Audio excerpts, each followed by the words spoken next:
North Face Assault bivak. Bence bivaklar barınma noktasında çok iyi çözümlerdir.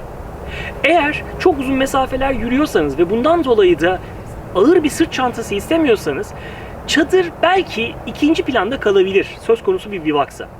Kendi adıma bivak ve tarp kamplarını çok seviyorum ve kullandığım bivaklardan bir tanesi şu an elimde gördüğünüz bu North Face'in bivağı. Niçin bivak tercih ediyorum?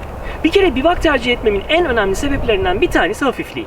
Bunun dışında kurulum gerektirmemeleri çok büyük bir avantaj. Ve ben doğayla yakın olmayı seviyorum ve bivaklar bence bu noktada bunu sağlayabiliyorlar. Öte taraftan şöyle bir avantajı da var. Ben normalde bütün ekipmanlarımı yanıma alıp kamp yapmaya gittiğim zaman, atıyorum çadırım yanımdayken, tarpım, hamam yanımdayken bile yine de bu ekipmanı yanımdan ayırmıyorum. Niye peki? Eğer onu kullanmayacaksam niye yanımda götürüyorum? Olağanüstü durumlar için. Bence bivakların en büyük artısı bu. Olağanüstü bir durumda eğer ormanda aracınıza uzaksanız ya da yerleşim yerlerine uzaksanız ve o kötü bir şey gelirse başınıza içine girivermek için harika bir çözüm. Çok ciddi şekilde bir anda havanın bozduğunu düşünün. Tarp germek zaman alır, çadırı kurmak zaman alır. Ama bunu serip içine girmek gerçekten diğerlerine göre avantajlıdır. Kendi adıma daha önce hiç beklemediğim bir anda gerçekten çok ciddi şekilde değişen hava şartlarında yüksek rakımlarda çok faydasını gördüm. Bunun haricinde aynı zamanda küçük yaralanmalarda ya da bir şekilde olduğunuz yerden hareket edemeyeceğiniz durumlarda da diğer alternatifleri yapılandırmak daha zordur. Ama bunu sadece yere serersiniz, zar zor da olsa içine girersiniz ve sizi hayatta tutar. Bu tür avantajları yüzünden ben bivakları çok severim. Diğer ekipmanlarım yanımda olsa bile kendi adıma söyleyeyim, bivak mutlaka ama mutlaka çantamda ayrılmaz bir ekipmandır. Benim için acil durum ekipmanıdır. Ondan memnun muyum? Evet, bir sürü açıdan memnunum. Bir kere ölçüleri noktasında çok avantajlı. Çok hafif. Evet, bunların hepsi iyi. Malzeme kalitesi hiç fena değil. Altındaki yapı onu doğrudan orman zeminine sermeme müsaade ediyor. Bunların hepsi güzel. Peki dezavantajı ne? Ürün Drywall denilen bir teknolojiyle size satılıyor. Drywall 3.0, The North Face'in tescilli bir özelliği ve bu özellik sayesinde, bu teknoloji sayesinde soluyabilen bir kumaş yapısına sahip. Aslında bir membran türü. Gore-Tex benzeri olduğu, ona muadil olduğu iddiasıyla bana satıldı ama kendi adıma deneyimlerim bu kadar başarılı olmadığı yönde. Çünkü Gore-Tex'in içinde uyandığınızda sizden yayılan su buharı, nefesinizden çıkan su buharı dışarı aktarılabilir. Böylece çiğ yapmaz, içine ıslak uyanmazsınız. Ama ben bu ürünün içinde defalarca ıslak uyandım.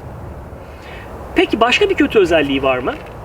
Bivakların geneli küçüktür. O yüzden buna nazlanmaya hakkımız yoktur. Eğer bivak kullanıyorsanız bunu kabul edersiniz. Ama bu elimdeki bivak küçüklüğünün yanı sıra sadece küçücük üstten girilen bir bölmeye sahip. Biraz sonra göstereceğim.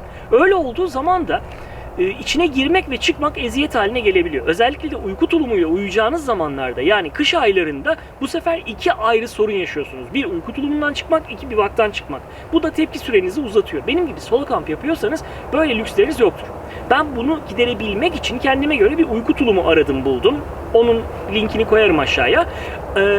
Evet, o bir avantaj ama hala bunun içinden çıkmak noktasında iyi bir çözümüm yok. Peki bu bivağın teknik özellikleri ne? The North Face'in açıkladığına göre bu bivak 10.000 milim su geçirmezliğe sahip. Bu da ciddi anlamda sizi sağanak yağışlardan koruyacak anlamına gelir ki 10.000 milim çok ciddi bir rakam. Kabaca 5 saat sağanak yağış altında kalsanız bile içeri bir damla girmeyeceğini gösteriyor. Bunun dışında tekstil açısından bakarsanız üst yapıda kullanılan tekstil 50 denyeyken alt tarafta orman zeminiyle buluşacak ve dolayısıyla daha sağlam olması gereken yer 70 denye. Kendi adıma söyleyeyim, 70 denye diğer ürünlerime göre daha kalın ve daha sağlam bile gözüktüğünü söyleyebilirim. Ürün benim ölçümlerime göre 500 gram ve 11 santime 24 santimlik bir ebada sahip. Ama daha da sıkıştırılabilir olduğunu söyleyebilirim. Eğer onu çantanızda sıkıştırırsanız muhtemelen daha az hacim kaplayacaktır.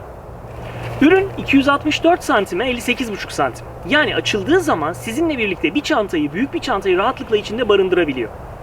Ürünün ön üst tarafında sizin onun içine girebileceğiniz bir yarık var. Ve bu kısım siz içine girdikten sonra aslında başınızın olduğu yere denk geliyor. Ve oradaki sineklikli yapıyı, entegre edilmiş sineklikli yapıyı kullanmak isterseniz etrafı görerek uyuyabiliyorsunuz. Ya da bunu almadan içinde rahat edebiliyorsunuz.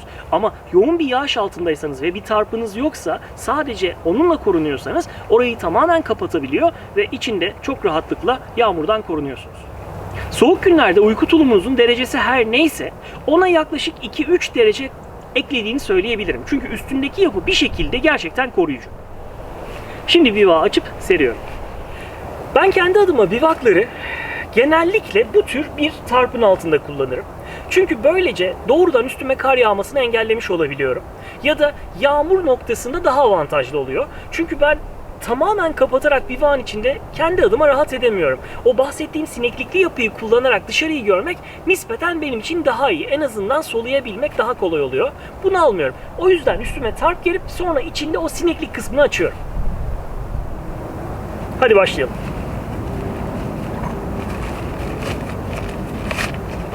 Ürünün kılıfının büyüklüğü gayet iyi. İçine rahat girip çıkıyor. Temelde iki renkte.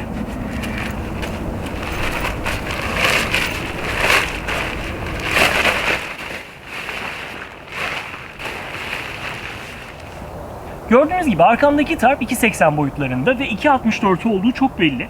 İçine rahat rahat sığabiliyorsunuz. Dediğim gibi yanınızda birkaç ekipman daha alabilirsiniz içeri. Bahsettiğim sineklikli yapı, o entegre sineklik bölümü burası.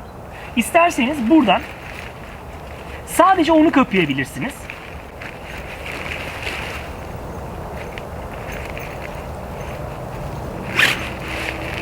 Dilerseniz tamamen kapamanız da mümkün.